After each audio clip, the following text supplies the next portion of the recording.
Marian Bantjes. Crazy, right? I've watched that video dozens and dozens of times, and I can tell you that every time I see it, I see something new.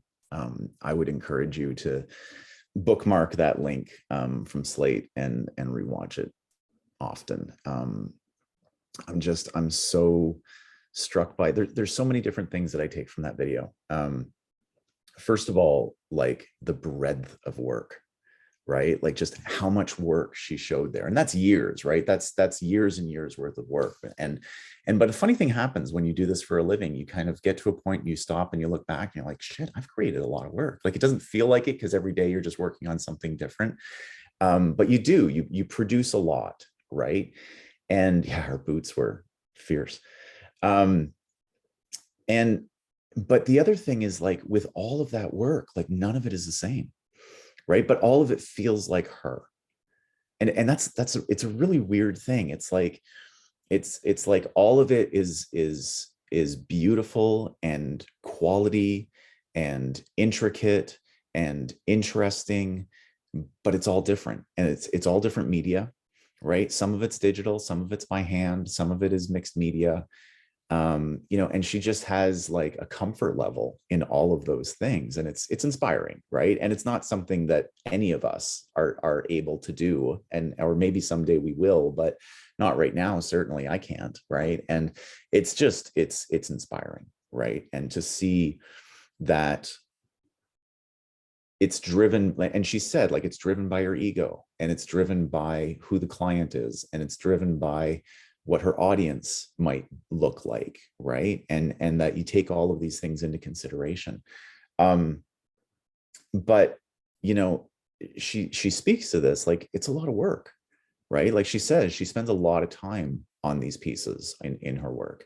And I'm not suggesting that at this point in the semester that this is what I'm looking for from you guys with your words. Like, that's not why I showed you the video, right? I'm not looking for something amazing and crazy. And there's 2 weeks left in the semester. There's 1 week before this last assignment is due. I'm not looking for that from you, not at all. But I want to inspire you. I want to show you stuff that's hopefully inspirational.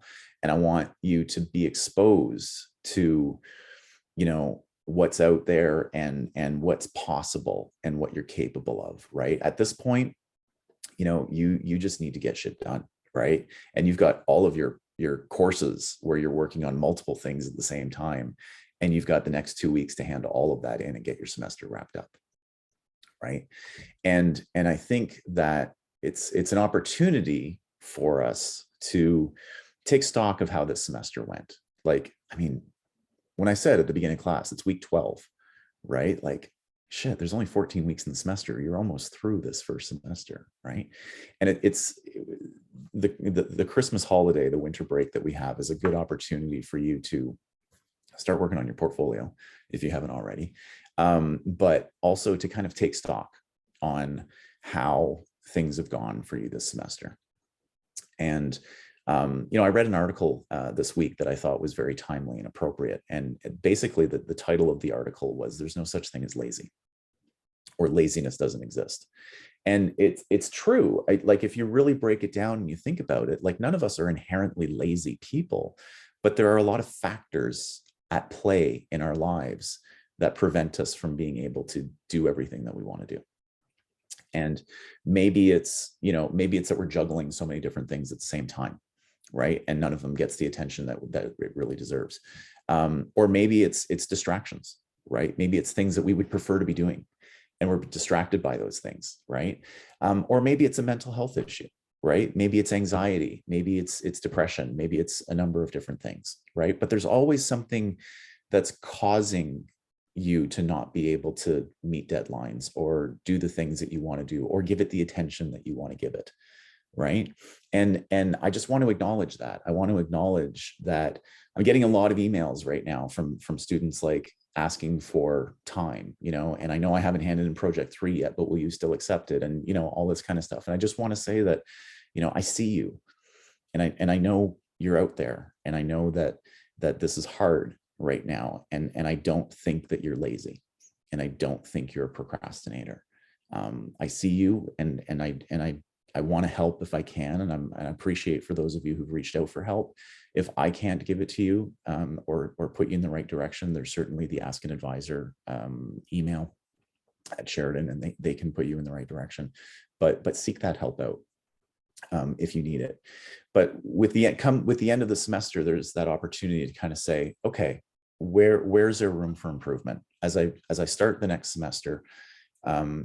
Where is there an opportunity for me to kind of reevaluate the way the first semester went and do things maybe a little bit differently? And we'll talk about that more as we get into the second semester. But back to Marian Bantjes. The other thing that I'm really struck with about that video is how cocky she is, right? Like, she's cocky, she is confident, right? But who else, like, can you imagine would deserve to be, has the right to be that self-confident, right? Because she's just got so much talent and everything. But did you find it a little off-putting? Did you find personally, when you were listening to her, like, who's this person? Like, listen to her, listen to her talk about herself, right? And I want to acknowledge that.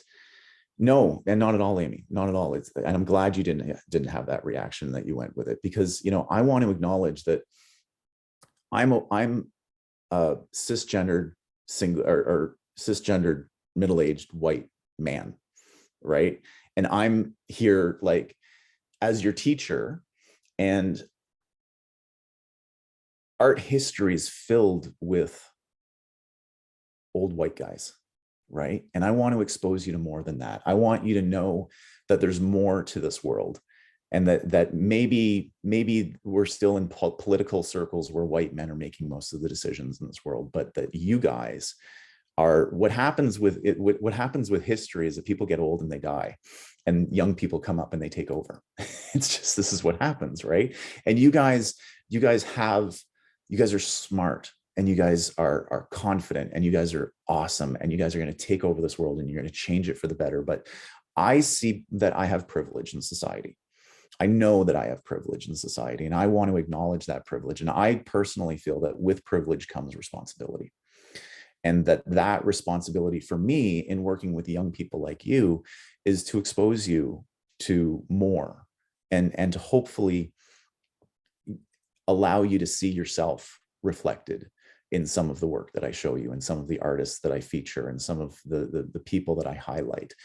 And I want the girls in the room to know that you can be cocky too, and that you can be confident, and that you can create work that makes other people's jaws hit the floor, and that you can have that confidence, and you can stand on a stage, and people will listen to you. And I want you to be inspired by that. But more so, I want the boys to see it. Maybe even more importantly, I want the boys in the room to see a confident, talented, cocky woman that can show you that it's done also, and that you don't feel like, you have the privilege, right? Because I want those privileges to get broken down in society, and I want everyone to feel like they have the opportunities that anybody else has, right? But you don't always see it if you've never been introduced to it, and if you've never seen it before. Sometimes it can be hard to know that you have that opportunity to do that. And so I think it's a bit of a responsibility on my part. And next semester, I'm going to introduce you to even more people that are come in different shapes, sizes, and colors, and continue this kind of thread, because I want you guys to be exposed to a lot of things. And like I said, it's not because it's the expectation of what I'm looking for in you. I just want you to be inspired. And sometimes it's going to be related to the project. And maybe there's some stuff that you saw in that project, in that video, where you're like, ooh, I want to try that, right? And that's fine. But that's not really the purpose of showing it. It's really more just about kind of exposing you to a bunch of different things, and for you to see that what's possible out there. Okay, does that make sense?